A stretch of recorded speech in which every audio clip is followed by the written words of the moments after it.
السلام علیکم ورحمۃ اللہ وبرکاتہ۔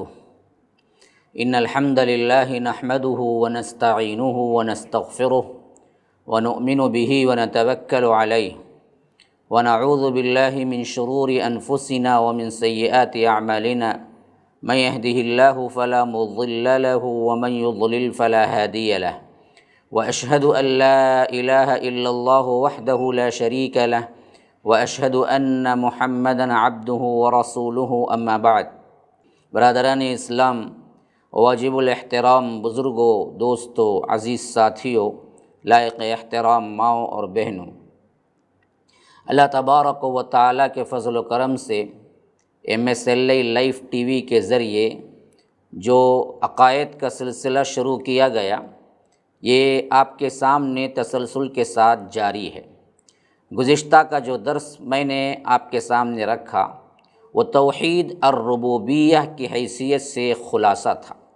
میں نے اس میں بتایا تھا کہ اللہ کے رب ہونے کی حیثیت سے پچھلے امتوں میں اختلاف نہیں تھا، اور اسی طرح اللہ کے رسول صلی اللہ علیہ وسلم جب دعوت لے کر آئے اور مشرکین مکہ نے مخالفت کی تو اس وقت بھی مشرکین اللہ کو رب مانتے تھے۔ قرآن کے ان آیات کے ذریعے جہاں پر مشرکین کا عقیدہ خود رب نے بیان کیا ہے، میں نے ان آیتوں کے ذریعے آپ کے سامنے خلاصہ رکھا کہ اللہ تبارک و تعالیٰ کا رب ہونے کے سلسلے میں، اور وہ پالنہار ہے، پیدا کرنے والا ہے، مارتا ہے، وہی جلاتا ہے، وہی آسمان اور زمین کا رب ہے، وہی ان لوگوں کو بھی پیدا کیا ہے، وہی عرش عظیم کا مالک ہے، یہ تمام عقیدہ مشرکین مکہ بھی رکھتے تھے اور اللہ کا لفظ بھی استعمال کرتے تھے، اور شروع میں خطوط وغیرہ لکھنا ہوتا تو بسمہ تعالی اللہ کے نام سے یہ بھی لکھا کرتے تھے۔ ایسے ہی لوگوں پر توحید پیش کی گئی اور انہوں نے یہ سب کچھ ماننے کے باوجود انکار کیا۔ پھر اللہ تبارک و تعالیٰ نے انہیں کافر بھی کہا، مشرک بھی کہا۔ تو آخر سمجھنا یہ ہے کہ ربوبیت کے اعتبار سے جب مانتے تھے تو اس کو اللہ تبارک و تعالیٰ نے ان کو کافر کیوں کہا؟ تو یاد رکھیے، تب ہم کو رب کی الوہیت کے سلسلے میں، توحید الالوہیہ، اللہ تبارک و تعالیٰ کے معبود ہونے کے سلسلے میں صحیح جانکاری نہیں ہے۔ اس صحیح جانکاری کو حاصل کرنے کے لیے آج کا درس میں آپ کے سامنے لایا ہوں۔ گزشتہ کے درس میں یوں سمجھو کہ ہم نے توحید الربوبیہ کے سلسلے میں ان باتوں کو دیکھا اور علم حاصل کیا کہ اس میں زیادہ بڑا اختلاف نہیں تھا مشرکین اور آج کے مسلمانوں میں۔ اصل مسئلہ یہ ہے کہ اللہ تبارک و تعالی مالک ہے، رب ہے، لیکن اسی ایک کی عبادت نہیں کرتے تھے۔ اللہ تبارک و تعالی نے ان باتوں کو جو کہ وہ خود مانتے تھے اس کے ذریعے دعوت دی کہ جب تم ان کو مانتے ہو تو عبادت میں صرف اور صرف میرے لیے خالص کیوں نہیں کرتے؟ تو انہوں نے اس معاملے میں بتوں کو شریک کیا، اور ہم نے اولیاء صالحین کو شریک کیا، اور بعضوں نے یہ چیز غلط طور پر لوگوں کو سمجھائی کہ وہ تو بت ہیں جو اللہ تبارک و تعالیٰ کے ناراضگی اور اللہ تبارک و تعالیٰ کے ہمسر یا اللہ تبارک و تعالیٰ کے صفات میں انہوں نے شامل کیا، لیکن ہم جو کر رہے ہیں یہ رب نے خود ان کو دیا ہے، یہ اولیاء صالحین ہیں، ان سے تو کیا ہے ہم مانگ سکتے ہیں، ان کے سامنے تو جھک سکتے ہیں، سجدہ کر سکتے ہیں، اور یہ ہمارے لیے جائز ہے۔ انہوں نے کیا کیا؟ اس طرح بات کو صرف ولی اور بت کے ذریعے ڈیفرنٹ کر دیا، حالانکہ یہ بات نہیں ہے۔ بات یہ ہے کہ اصل مسئلہ یہ ہے کہ خواہ بت ہوں خواہ ولی ہوں، کسی کو بھی شریک نہیں کرنا ہے۔ اسی کو اللہ تبارک و تعالی نے صاف کہا کہ وَاعْبُدُوا اللَّهَ وَلَا تُشْرِكُوا بِهِ شَيْئًا، اللہ کی ہی عبادت کرو اور اس کے ساتھ کوئی شے۔ اب یہاں اگر سے بت مراد ہوتے اور انبیاء اولیاء مراد نہیں ہوتے تو کوئی شے کا لفظ لانا بالکل بھی کیا ہے، بیکار بات تھی، اور قرآن بیکار بات نہیں کرتا۔ اب ولی ہوں، صالح ہوں، انبیاء ہوں، فلاں ہوں، وہ شے میں آتے ہیں یا نہیں آتے ہیں، یہ ہر کوئی جانتا ہے۔ شے کا مطلب چیز، وہ اللہ کے علاوہ کوئی اور چیز، اللہ تو نہیں ہے تو سب مانتے ہیں کہ اللہ کے علاوہ ہیں، تو اللہ تبارک و تعالیٰ کے علاوہ جو بھی ہے، اللہ تبارک و تعالیٰ نے کہا کہ شریک نہ کرو مجھ سے، کوئی بھی ہوں۔ اور یہ بھی ہمارا مغالطہ ہے کہ ہم نے سمجھا کہ مشرکین مکہ جن بتوں کو پوجتے تھے وہ بت ہیں، ہم جن کو پکارتے ہیں وہ ولی ہیں، حالانکہ وہ بھی صحیح نہیں۔ اصل میں انہوں نے ان کے مجسمے بنا دیے تھے بت کی شکل میں، ورنہ تو وہ بھی ولی کو ہی پوجتے تھے۔ حضرت اسماعیل کا بت تھا، روایتوں میں آتا ہے کہ فتح مکہ کے موقع پر جب کعبۃ اللہ کے اندر سے بت گرائے گئے تو اس میں حضرت اسماعیل علیہ السلام کا بھی بت تھا۔ تو یاد رکھو وہ انبیاء کے لیے، انبیاء کے بتوں کی پرستش کرتے تھے، پکارتے تھے، ولی سے بھی بڑے ہیں انبیاء، لیکن اس کو اللہ کے رسول صلی اللہ علیہ وسلم نے منع کیا۔ اور اسی طرح اس سلسلے میں ہمیں پچھلے جو امت مسلمان ہو کے بگڑی تھی، ایکس امت مسلمہ جسے کہتے ہیں،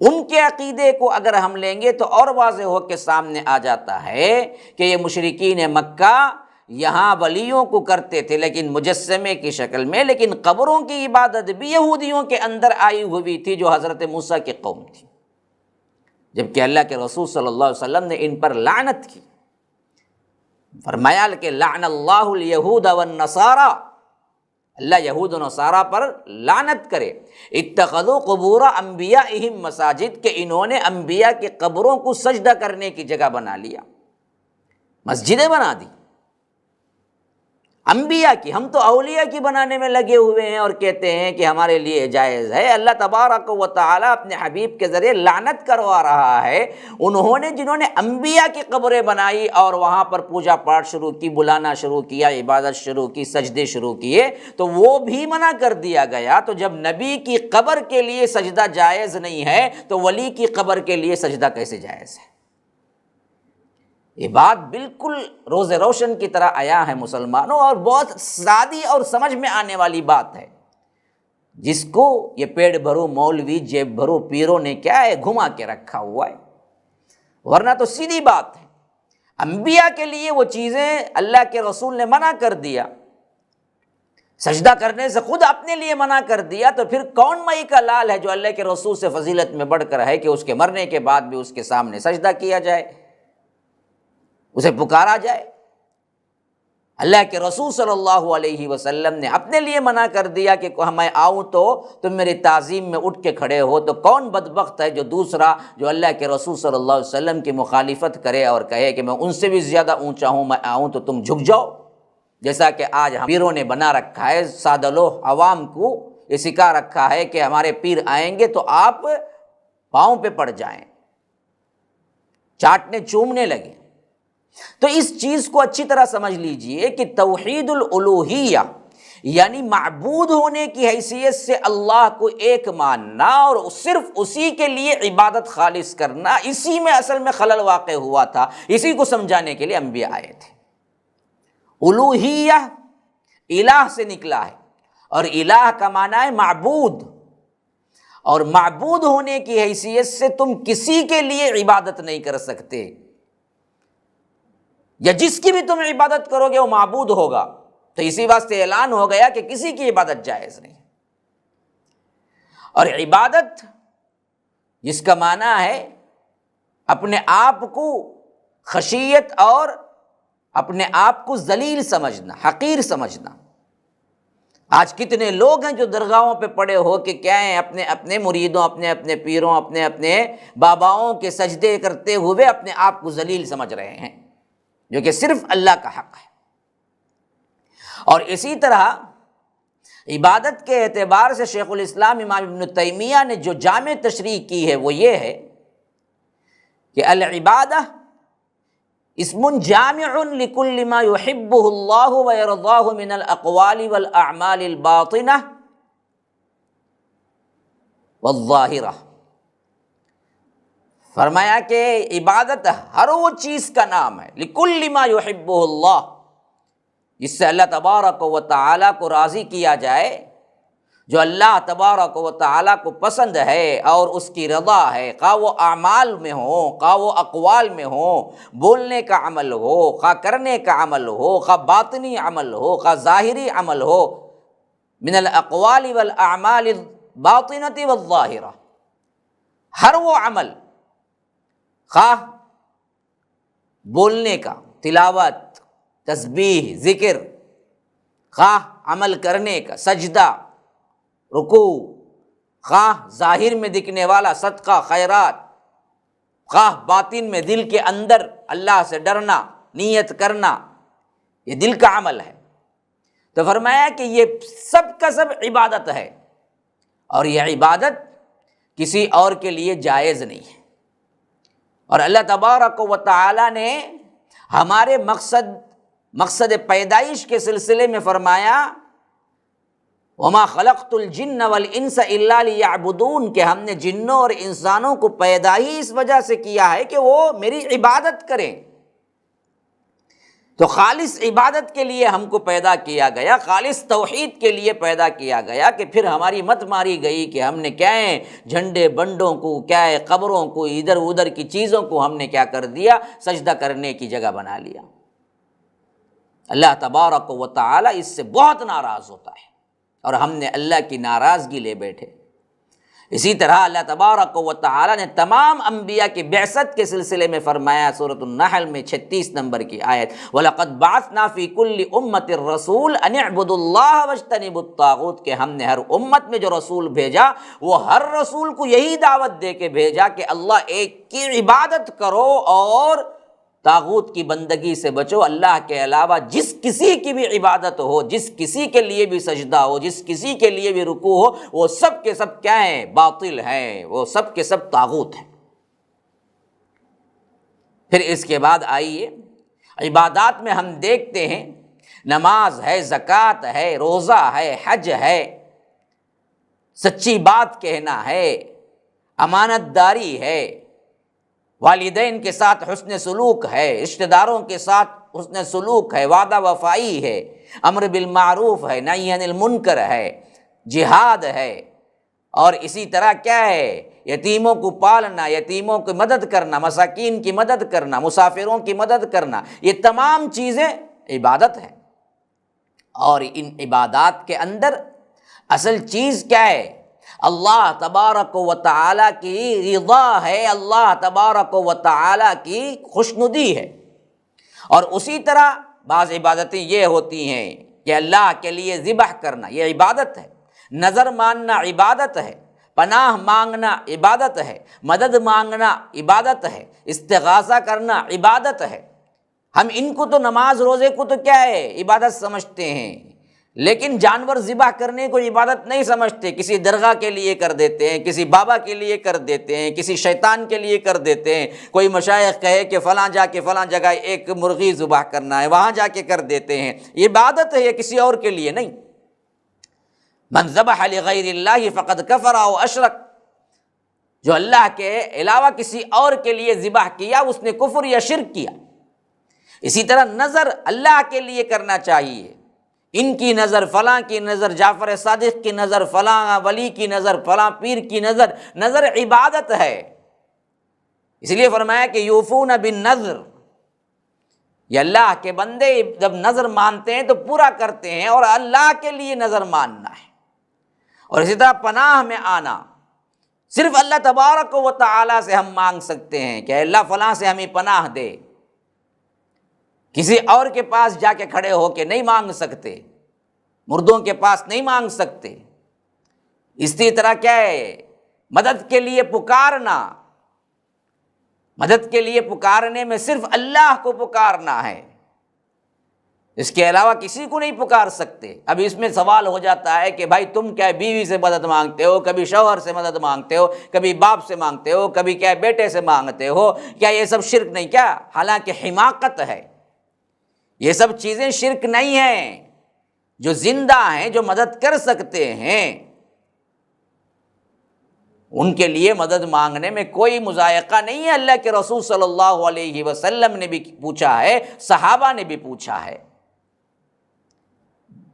جن کی مدد مانگنے سے روکا گیا وہ قادر نہیں ہیں، جو مر چکے ہیں۔ جیسے تم اللہ کو دیکھے بغیر مانگتے ہو، جیسے اللہ تبارک و تعالیٰ سے مانگتے ہوئے سمجھتے ہو کہ اللہ میری بات کو سن رہا ہے، خواہ وہ عرش پر ہے، ایسے تم قبر کی مٹی میں دفن ہوئے ولی کے لیے سمجھتے ہو کہ وہ بھی مجھے سن رہا ہے، تو یہ غلط ہے۔ تو اسی طرح جو آپ کے لیے عبادت اللہ تبارک و تعالیٰ نے قرار دیا، یعنی جو ایکشن، وہ بھی کسی اور کے لیے جائز نہیں ہے۔ ان تمام چیزوں میں صرف اور صرف اللہ کے لیے کرنا، یہ توحید الالوہیہ ہے۔ اور اگر اس کو آپ چھوڑیں گے تو فرمایا کہ اللہ تبارک و تعالی شرک کو کبھی معاف نہیں کرتا۔ ان اللہ لا یغفر ان یشرک بہ، صاف کہہ دیا گیا۔ اب جو لوگ یہ کہتے ہیں کہ بعض اس میں وہ ہیں جو کہتے ہیں کہ ہم تو مانگتے کہاں ہیں جی، ہم تو صرف سفارش کرنے کے لیے کہتے ہیں، ہم کہتے ہیں کہ آپ اللہ کے بہت ہی محبوب بندے ہیں، ہماری بات لے جا کر اللہ تک پہنچائیے۔ اب سوال یہ پیدا ہوتا ہے کہ اللہ نے کسی کو یہ اختیار دیا ہے، اللہ تبارک و تعالی نے کسی کو یہ بتلایا ہے قرآن اور حدیث میں کہ تم ان سے جا کے مانگو؟ جب اللہ نے نہیں بتلایا کہ تم خود کیسے سفارشی اور پی اے مقرر کر لیے؟ اللہ تبارک و تعالی نے کسی کو یہ اختیار نہیں دیا۔ اسی وجہ سے یہی کام مشرکین مکہ بھی کرتے تھے، وہ اللہ کا انکار نہیں کرتے تھے، وہ بھی یہی کہتے تھے کہ ہم صرف اس واسطے ان کے پاس جاتے ہیں، یہ اللہ کے پاس محبوب ہیں، یہ ہمارا کام بنوا کے دیں گے اللہ ہی کے ذریعے سے، اللہ تبارک و تعالی ہی پر ایمان ہے۔ تو اللہ تبارک و تعالی ان سے پوچھتا ہے، سورہ یونس آیت نمبر 18 فرمایا وَيَعْبُدُونَ مِن دُونِ اللَّهِ مَا لَا يَضُرُّهُمْ وَلَا يَنفَعُهُمْ وَيَقُولُونَ هَؤُلَاءِ شُفَعَاؤُنَا عِندَ اللَّهِ قُلْ أَتُنَبِّئُونَ اللَّهَ بِمَا لَا يَعْلَمُ فِي السَّمَاوَاتِ وَلَا فِي الْأَرْضِ سُبْحَانَهُ وَتَعَالَى عَمَّا يُشْرِكُونَ۔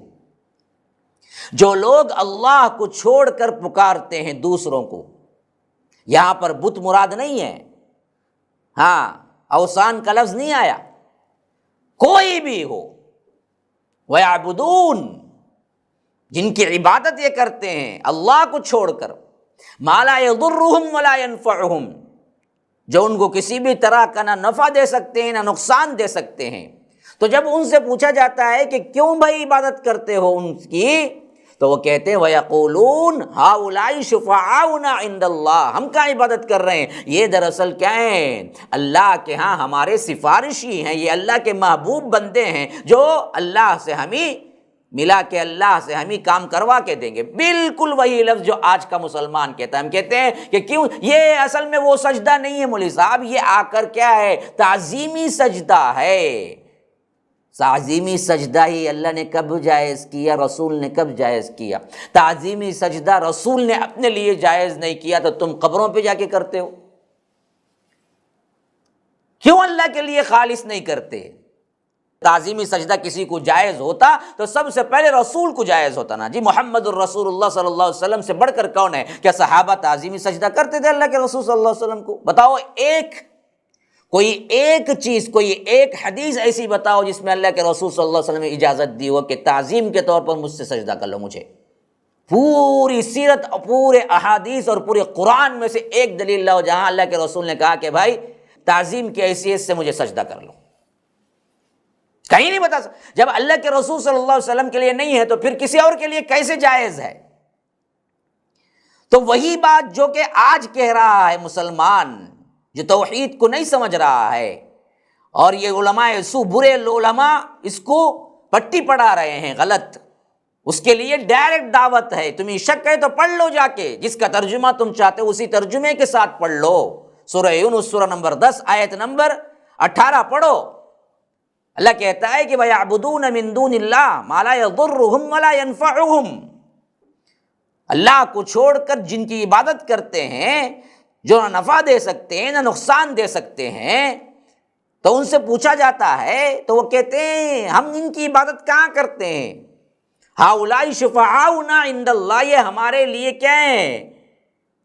شفاعت کر کے چھوڑیں گے. شفعاء ہیں یہ، بس اللہ سے ملا کے اللہ سے کام کروا کے دیں گے، اس واسطے ہم ان سے پوچھتے ہیں.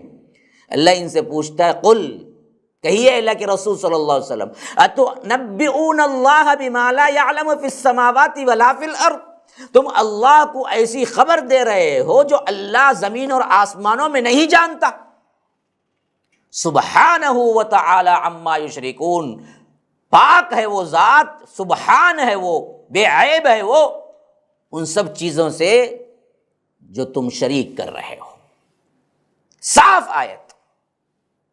اب کوئی کہتا ہے کہ ہم تو ولی سے پوچھتے ہیں. میں پوچھتا ہوں کہ اللہ تبارک و تعالی نے کسی حدیث یا قرآن میں یا کسی بھی طور پر یہ گارنٹی دی کہ فلاں صاحب، فلاں ولی، عبد القادر جیلانی، کالے شاہ ولی، موسیٰ شاہ قادری، فلاں جعفر صادق، فلاں جتنے بھی تم نے بنا کے رکھے اللہ کو چھوڑ کر، اور ان کے درگاہوں پہ تم جا کے سجدہ کرتے ہوئے تھکتے نہیں ہو، کہ اللہ نے دلیل اتاری ہے کہ ان سے مانگو. یہ میرے کیا ہیں؟ شفاعتی ہیں. یہ مجھے کیا ہے؟ شفاعت کر کے چھوڑیں گے. یہ میرے پاس کیا ہے؟ تمہاری بات سنوا کے دیں گے. ہے کہیں دلیل؟ اسے اللہ پوچھتا ہے اتنبئون اللہ، اللہ نے کیا ہے؟ جو چیز اللہ خود نہیں جانتا تم جاننے لگے کہ اللہ کا پیر. اللہ کو معلوم نہیں کہ اللہ کا پیر کون ہے، اللہ کا سفارشی کون ہے. تمہارے بات کو لے جا کے اللہ کے پاس کون کیا ہے رکھے گا اور پیش کرے گا، خود اللہ کو معلوم نہیں. تم کو معلوم ہو گیا کہ عبد القادر جیلانی کیا ہیں؟ تمام ولیوں کے سردار ہیں، اور تمام ولیوں کے پیر ان کے پیر کہتے ہیں عبد القادر جیلانی کے پیر. بدبختوں نے لکھے رکھا ہے تمام ولیوں کے گردن پہ ہیں. ان کی پیر؟ عبد القادر جیلانی کا پیر. کون کہا؟ اس کا مطلب یہ ہے کہ اولیاء صالحین سب کے سب عبد القادر جیلانی کے پیر تلے ہیں. نعوذ باللہ.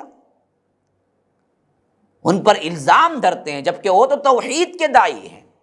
ان کی کتابیں آج بھی موجود ہیں، غنیۃ الطالبین، فتوح الغیب، جس میں انہوں نے شرک سے منع کیا ہے. اپنے بیٹے کو وصیت کی ہے تو کہا کہ بیٹا اللہ کے ساتھ کسی کو شریک نہ کرنا. لیکن یہ انہی کا نام لے کر پیڑ بھرو مولوی جیب بھرو پیر کما رہے ہیں، حالانکہ انہوں نے کبھی نہیں کہا. تو اسی واسطے اللہ کہتا ہے کہ تم ایسی بات کی خبر دیتے ہو جو اللہ تعالیٰ زمین و آسمان میں نہیں جانتا. اب آئیے کوئی کہہ سکتا ہے اس میں تو صرف یہ ہے نا جی کہ وَيَقُولُونَ هَؤُلَاءِ شُفَعَاؤُنَا عِندَ اللَّهِ، کہ یہ تو کیا ہے ہمارے لیے اللہ تبارک و تعالیٰ کے پاس سفارشی ہیں. یہ کہاں ہے کہ ہم ان کی عبادت نہیں کرتے؟ یہ لفظ تو اس آیت میں نہیں ہے نا. آگے آئیے میں بتاتا ہوں سورہ زمر کی آیت 3، وہاں تو بالکل وہی لفظ آیا ہے جو آج درگاہ کو جاتے ہوئے قبر پرست لوگ کہتے ہیں. فرمایا کہ الا للہ الدین الخالص والذین اتخذوا من دونہ اولیاء ما نعبدهم الا لیقربونا الی اللہ زلفی ان اللہ یحکم بینہم فیما ہم فیہ یختلفون ان اللہ لا یہدی من هو کاذب کفار. کہا کہ آگاہ ہو جاؤ، دین صرف اللہ کے لیے خالص ہے. دین صرف خالص اللہ تبارک و تعالیٰ کے لیے ہے. اور جو لوگ بناتے ہیں اولیاء اللہ کو چھوڑ کر، دیکھیے وہی لفظ آ گیا اولیاء. کوئی بت کو اولیاء بول سکتا ہے کیا جی؟ تو معلوم ہوا کہ صرف بتوں کو نہیں، وہ بھی صالحین ہی کو پوچھتے تھے، ورنہ تو اس زمانے میں تو کوئی خبر نہیں تھی نا. اگر وہ خالی خلی بت ہوتے تو اس کو اولیاء کیوں بولتا رب؟ فرمایا کہ والذین اتخذوا من دونہ اولیاء، جو بناتے ہیں اللہ کو چھوڑ کر دوسروں کو اولیاء، ہاں جو پکارتے ہیں، جو عبادت کرتے ہیں، ان سے کہا جاتا ہے کہ کیوں کرتے ہو؟ تو وہ بھی صاف یہی کہتے ہیں ما نعبدہم، ہم کہاں عبادت کر رہے ہیں، ہم جو کچھ بھی کر رہے ہیں الا لیقربونا الی اللہ زلفیٰ، اس واسطے کہ یہ کیا ہیں، اللہ کے قریب ہم ہی کر کے چھوڑیں گے، بس اس واسطے کر رہے ہیں، ہم ان کی عبادت نہیں کرتے۔ یہی آج کا بندہ بھی کہہ رہا ہے، وہ تعبد کا سجدہ، وہ تعبد کا کیا ہے قیام، بھائی وہ تو ہم نہیں کرتے، ہم تو تعظیم کا کرتے ہیں، یہ ولی ہیں اللہ کے پاس ہماری بات رکھیں گے۔ کون کہا تمہیں، کون سی دلیل ہے؟ یہی بات تو مشرکین مکہ بھی کہتے ہیں، جس کی وجہ سے اللہ تبارک و تعالیٰ کہتا ہے ان اللہ یحکم بینہم فیما ہم فیہ یختلفون، وقتو جس چیز کو تم نے اختلاف بنا دیا ہے اس کے بارے میں اللہ تبارک و تعالیٰ برابر فیصلہ کرے گا قیامت کے دن۔ ان اللہ لا یہدی من هو کاذب کفار، اللہ تبارک و تعالیٰ کاذب، جھوٹے اور کفار کو ہدایت نہیں دیا کرتا۔ اتنے واضح دلائل دینے کے بعد بھی کوئی بدبخت ابھی کہتا ہے کہ مجھے بات سمجھ نہیں آ رہی، میں تو انہی کے پیچھے بھاگوں گا، تو ایسے کو اللہ کہتا ہے من هو کاذب کفار، کہ یہ جھوٹا جو اللہ تبارک و تعالیٰ پر جھوٹ باندھتا ہے۔ ہم نے تو کبھی نہیں کہا، کسی کے لیے جائز نہیں، کسی کو پکارنا جائز نہیں۔ اب یہ تیسری بات یہ ہے کہ جو لوگ یہ سمجھتے ہیں کہ ہم نے تو کیا ہے جی وہاں جا کے مانگتے ہیں، ان سے بھی نہیں مانگتے، وہ بھی غلط ہے۔ کہیں بھی تبرک کی حیثیت سے جا کے مانگنا یہ تمہارا اپنا فیصلے سے نہیں ہوتا، اسے رب بتانا چاہیے کہ یہ بابرکت جگہ ہے، تم نہیں کر سکتے۔ اسی لیے اللہ کے رسول صلی اللہ علیہ وسلم نے اعلان صاف کر دیا تھا کہ لا تشد الرحال، عبادت کی نیت سے کہیں کوئی سفر نہیں ہو سکتا، کسی جگہ تم عبادت کی نیت سے جا نہیں سکتے سوائے 3 جگہوں کے، بیت المقدس، مسجد حرام، مسجدی ھذا، اور میری مسجد یعنی مسجد نبوی۔ اس کے علاوہ کہیں تم سفر کر کے جا نہیں سکتے عبادت کی نیت سے کہ یہاں پر جائیں گے اور عبادت کریں گے، دعا کریں گے تو اللہ قبول کرے گا۔ عبادت کے جتنے سفر ہیں اس کے لیے رب العالمین نے کیا ہے اپنے حبیب کے ذریعے رکا دیا کہ یہ تمام کے تمام تمہارے لیے جائز نہیں ہیں۔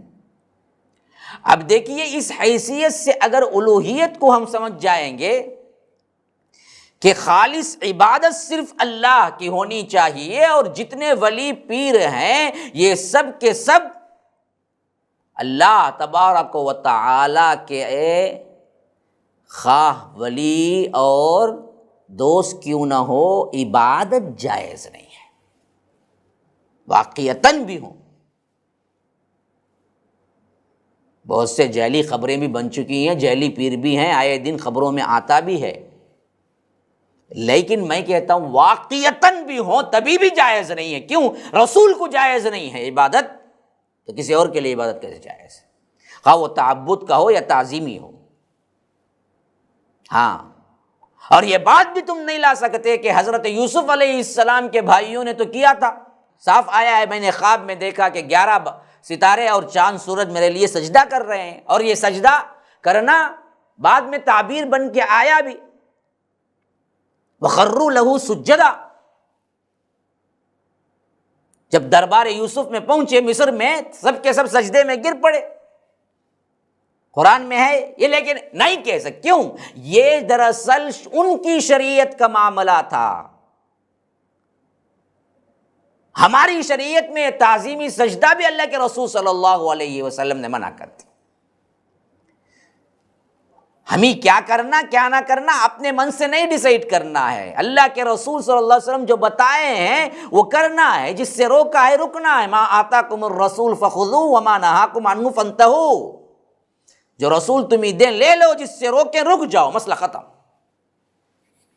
اب تمہاری عقلی گھوڑے دوڑانے کی ضرورت نہیں ہے، کوئی یہ فلسفہ بکارنے کی ضرورت نہیں ہے کہ مدد تو ہم تو کیا جی تمہارے، ہم اپنی بیوی سے مانگتے ہیں، اپنے باپ سے مانگتے ہیں، اپنے بیٹے سے مانگتے ہیں، ولی اس سے بھی بڑے شان والے ہیں، ان سے کیوں نہیں مانگے؟ بیوی بیٹے باپ سے مانگنے کی اللہ کے رسول نے اجازت دی، سیدھی سیدھی بات ہے، اور مرے ہوئے صاحب قبر لوگوں سے مانگنے سے اللہ کے رسول نے روکا ہے، بس مسئلہ ختم۔ وہ شرک ہے یا شرک نہیں ہے، جس کے دلائل بے شمار ہیں۔ اللہ کے رسول صلی اللہ علیہ وسلم اپنی پوری زندگی میں کسی بھی